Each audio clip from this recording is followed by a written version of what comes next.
কেমন আছো বন্ধুরা? আজ ঠিক সময় হাজির হয়ে গেছি তুমি আসবে বলেই গল্পের অন্তিম পর্ব নিয়ে। আগের পর্বগুলো নিশ্চয়ই ভালো লেগেছে। যারা এই পর্বের আগের পর্বগুলো শোনেনি তারা একবার আগের পর্বগুলো শুনে নিও। মহালয়ের দিন অভি গঙ্গায় তর্পণ করতে যাওয়ার সময় ওর মেজর একটা অ্যাক্সিডেন্ট হয়। এই কথা শুনে তপস্যা ও অভির বাড়ির সবাই ভেঙে পড়ে।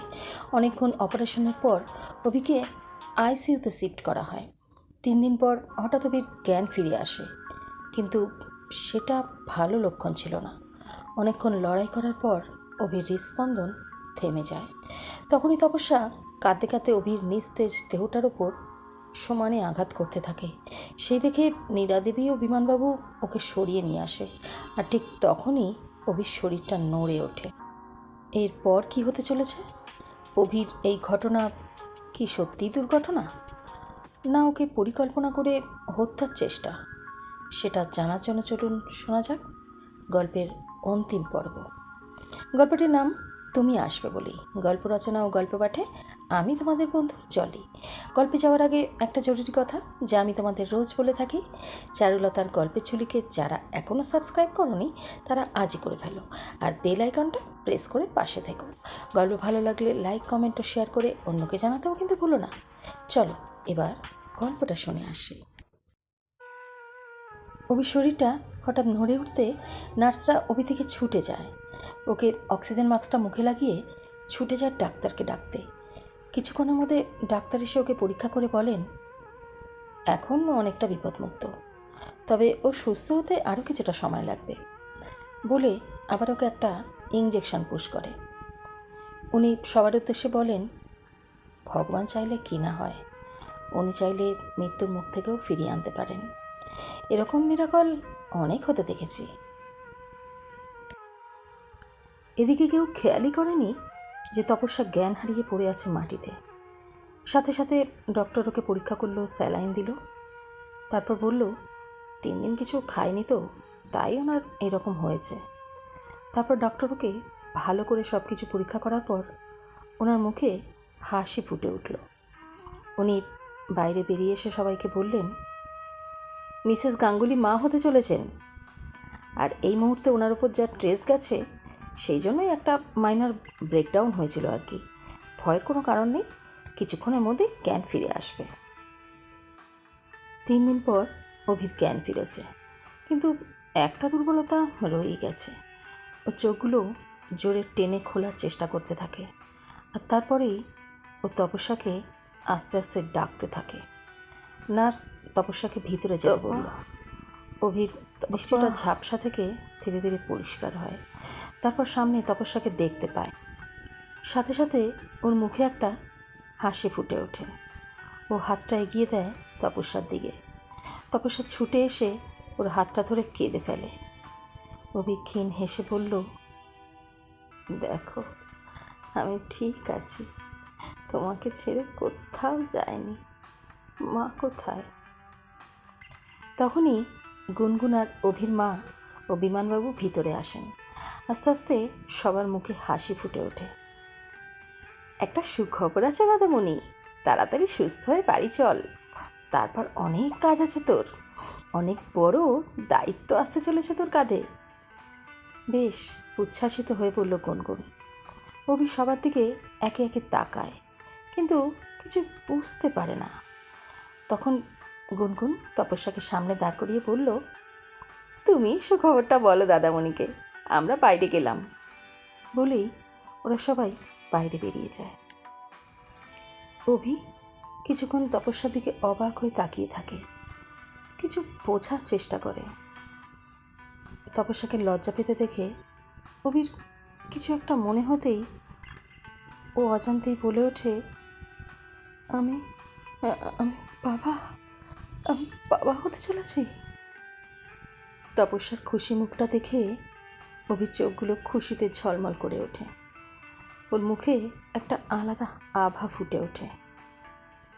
তপা, আমার যে কী আনন্দ হচ্ছে, প্লিজ প্লিজ একবার কাছে এসো না, তোমাকে তোমাকে ভীষণ আদর করতে ইচ্ছে করছে। না না, এখন নয়, ওসব বাড়ি কী হবে, প্লিজ। একবার এসো না কাছে, প্লিজ, না করো না। তপস্যা ধীরে ধীরে এগিয়ে যায় অভির দিকে। অভি একটা হাত ওর গালে রেখে বলল, থ্যাঙ্কস তপা, থ্যাঙ্কস।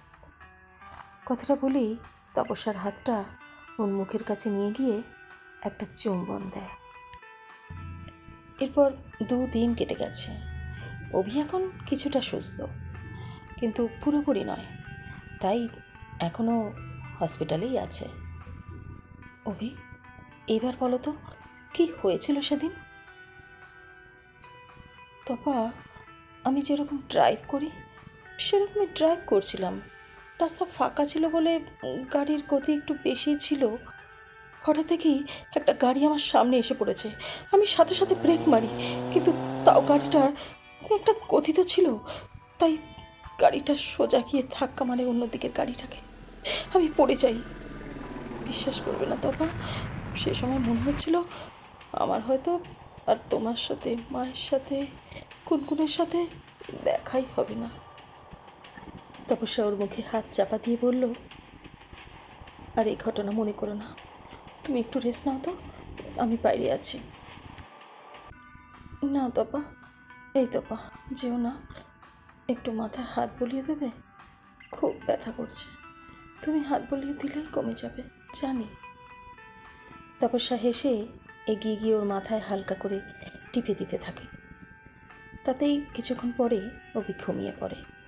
ঠিক তখনই তপস্যার কাছে একটা ফোন আসে, আর ও তখন বাইরে গিয়ে ফোনটা রিসিভ করে। উপাস থেকে একটা নারী কণ্ঠ ভেসে আসে। হ্যালো তপস্যাদি, আমি অহর্ণা বলছি, তোমার সাথে জরুরি কথা আছে দাদার ব্যাপারে। তুমি কোথায় আছো বলো তো, আমি যাচ্ছি।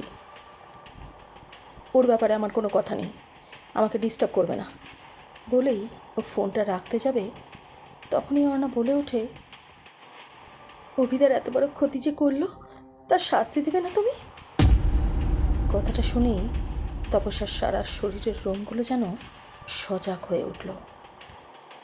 ডক্টরের অ্যাপ্রন পরে, গলায় স্টেথো ঝুলিয়ে আর মুখে একটা মাস্ক দিয়ে ঘরে ঢুকলো এক ব্যক্তি। ঘরে তখন হালকা আলো জ্বলছে। সে ব্যক্তি একটা অ্যাম্পেল থেকে ইঞ্জেকশন নিয়ে অভিকে পুশ করতে যাবেই, তখনই রুমের সবকটা আলো জ্বলে উঠল। আর সেই ব্যক্তিটি তখন ভয় পেয়ে ইঞ্জেকশনটা ফেলে দেয় হাত থেকে। ঘাড় ঘুরিয়ে ওই ব্যক্তিটি দেখে সারা ঘরে সিভিল ড্রেসে পুলিশ ওর দিকে বন্দুক তাক করে আছে। প্রায় 7-8 জন পুলিশ ওই ব্যক্তিটিকে ঘিরে ধরেছে। তার কোনো পালাবার পথ অবশিষ্ট নেই। হঠাৎই ঝড়ের বেগে দরজা খুলে তপস্যা প্রবেশ করে ব্যক্তিটির মুখ থেকে মাস্কটা টেনে খুলে দেয়।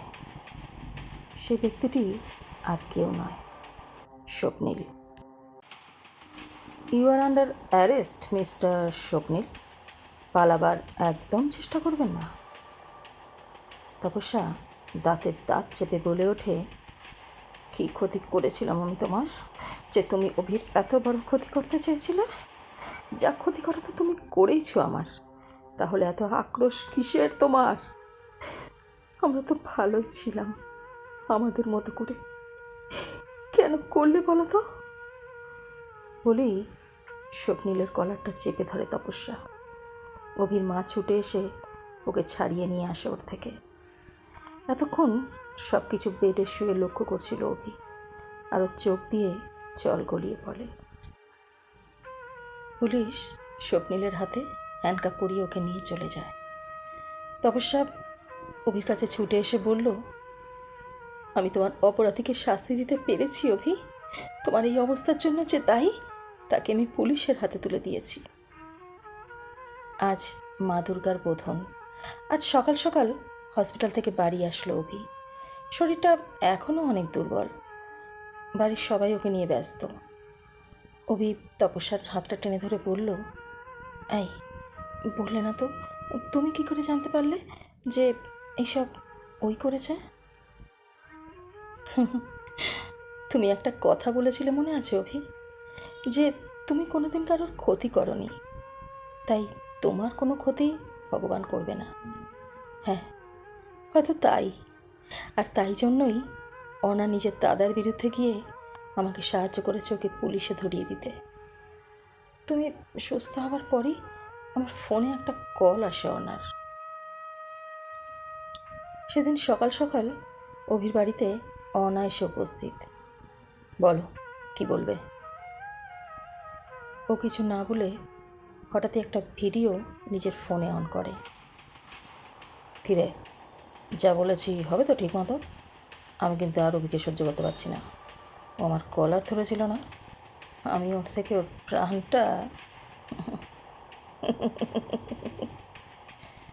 বলেই একটা কুৎসিত হাসি হেসে ওঠে স্বপ্নের। গাড়ির নম্বরটা পেয়ে গেছিস তো, আর ফটো সেন্ড করে দিয়েছি বলেই ফোনটা কেটে গেল। ভিডিওটা দেখেই তপুর সারা শরীর রাগে কাঁপছে।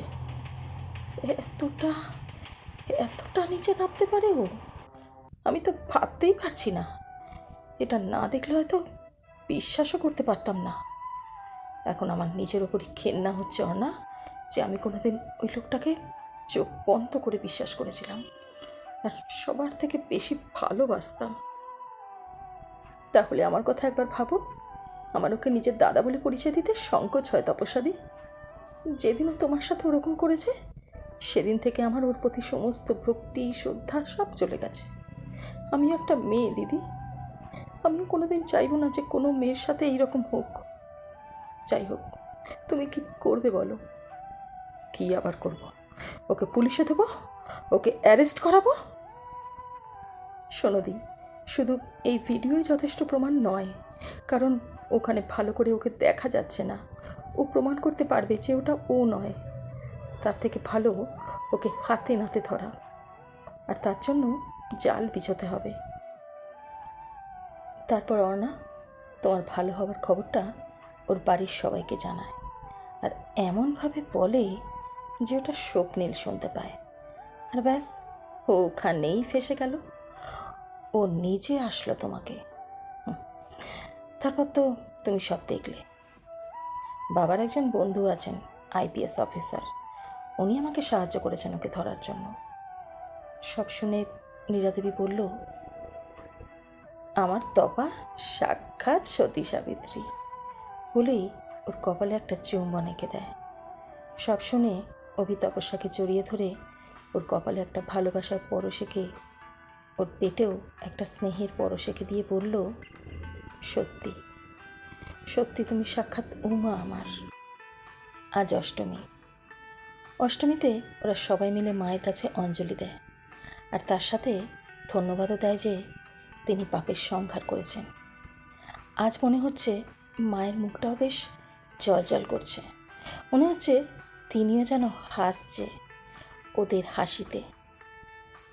আশীর্বাদ করো মা, আমি যেন মাথায় সিঁদুর নিয়ে স্বামী সন্তান ওর পরিবার নিয়ে সুখে সংসার করতে পারি। আর এইভাবেই আমাদের পাশে থেকো মা, এইভাবেই শক্তি দিও পাপের সংহার করার জন্য। তোমার আশীর্বাদ যেন সদা সর্বদা আমার পরিবারের ওপর বর্ষণ হয় মা।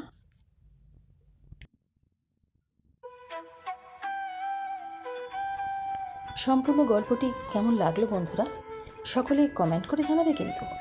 তোমাদের একটা লাইক কমেন্ট আমাকে অনেক উৎসাহিত করে। এরকম আরও গল্প শুনতে চাইলে তোমরা আমাকে অবশ্যই বলবে। গল্প ভালো লাগলে বন্ধুদের শেয়ার করবে। আজ তাহলে চলি, আবার অন্য স্বাদের গল্প নিয়ে তোমাদের সামনে খুব তাড়াতাড়ি হাজির হচ্ছি। ভালো থেকো, টাটা।